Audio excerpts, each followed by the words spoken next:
الصلاة والسلام على رسول الله وبعد. Honorable ulama, huffaz, hujjaj, mothers and fathers, viewers and listeners, Assalamu alaikum wa rahmatullahi ta'ala barakatuh. كيف حالكم? Alhamdulillah. Beloved brothers and sisters, Alhamdulillah, we praise Allah and salutations on our beloved Nabi Muhammad sallallahu alayhi wasallam.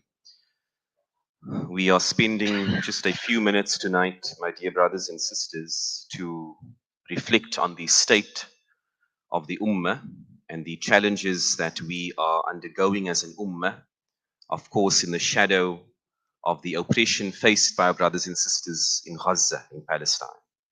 We are using this opportunity to make dua for the suffering of all around the world. May Allah lift the suffering and may Allah grant victory to the Muslims globally.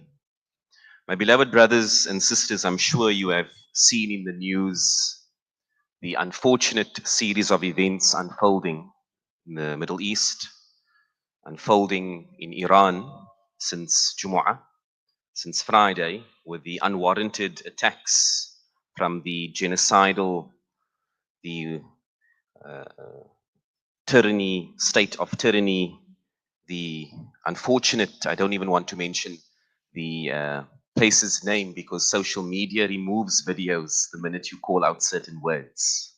So I'll refer to it as the apartheid state, the occupying authority, territory.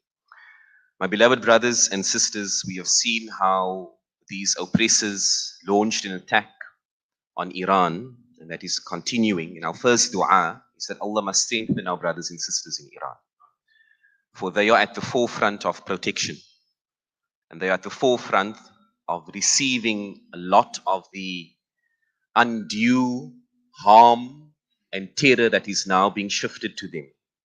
And whilst it is extremely difficult to evaluate this politically, what we acknowledge is whilst that is ongoing, there are a series of events unfolding in various spaces, not foregoing the continued tyranny and oppression and genocide that our brothers and sisters in Gaza are facing.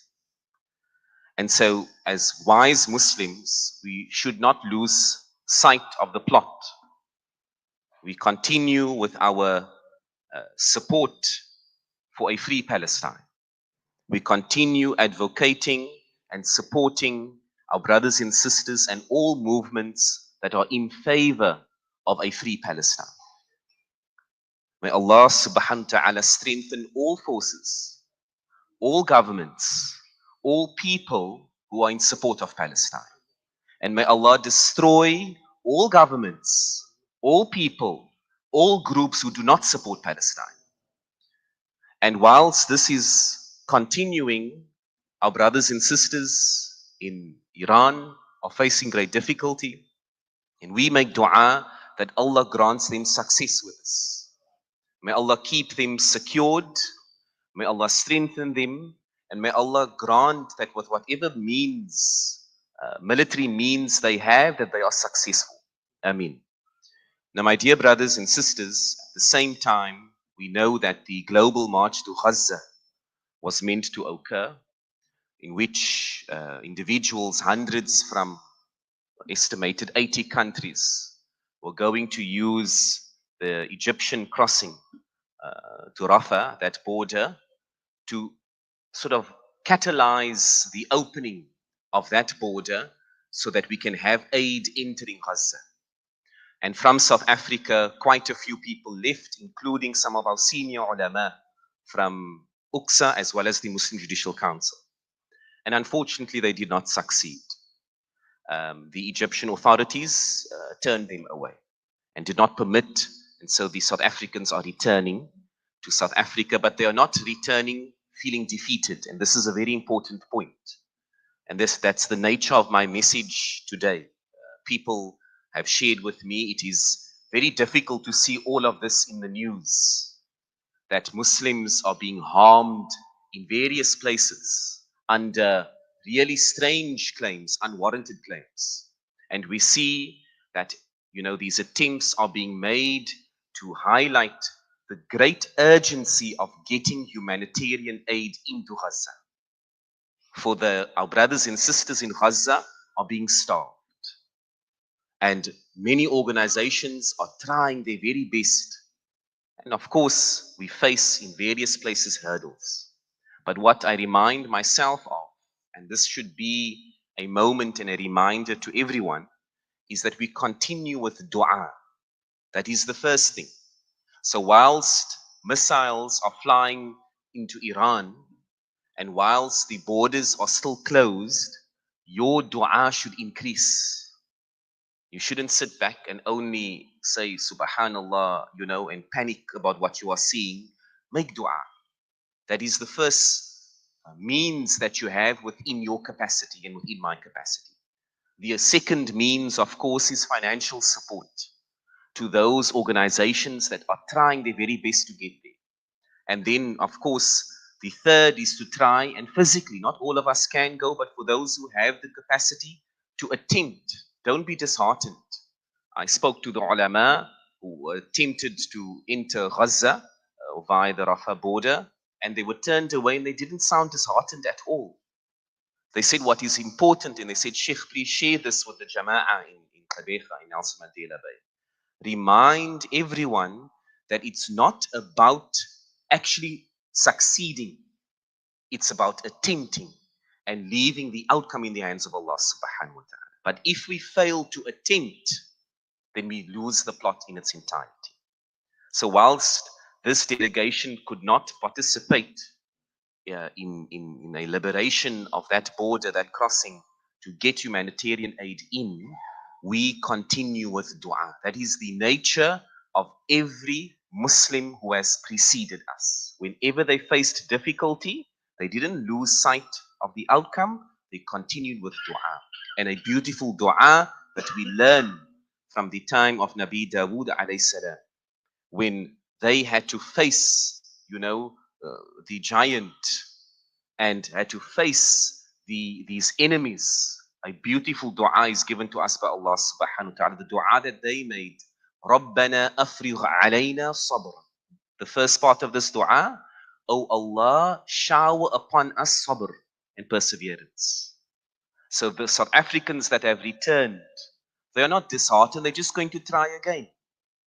And this should be the habit, that we are not deterred, we just try and try again.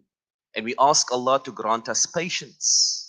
And most importantly, those who are there, our brothers and sisters in Gaza.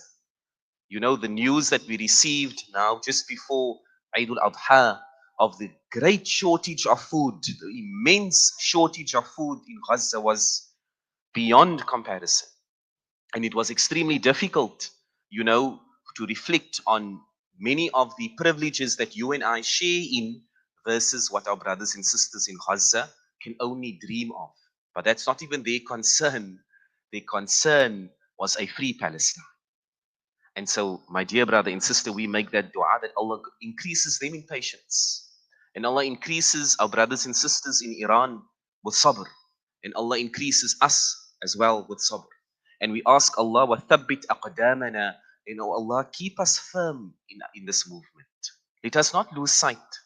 And what is thabat or thubut, to be consistent.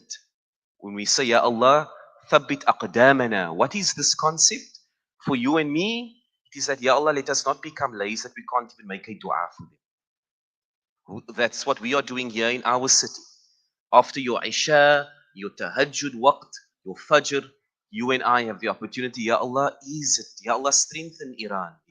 Ya Allah, strengthen the Muslim, the Arab countries. Strengthen the Muslims globally and let them never lose sight of this. And we ask we ask, oh Allah, and assist us, grant us victory against these oppressive forces. So my dear brother and sister,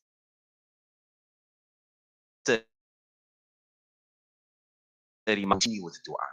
The ummah needs your dua now. Not tomorrow, not a week from now. They need your duas now. You ask Allah sincerely, and you even make a sadaqah, and you do what you can, asking that ease is granted to the ummah globally, that Palestine is freed, that Iran is secure, that all the Arab countries are secured. And we can see, my dear brother and sister, we can see currently there is a movement, there is something happening in the politics. You and I might not be privileged to all of that information, but we can see some unity coming about. And inshallah, we ask Allah to hasten the outcome. We ask Allah to grant us a free Palestine now.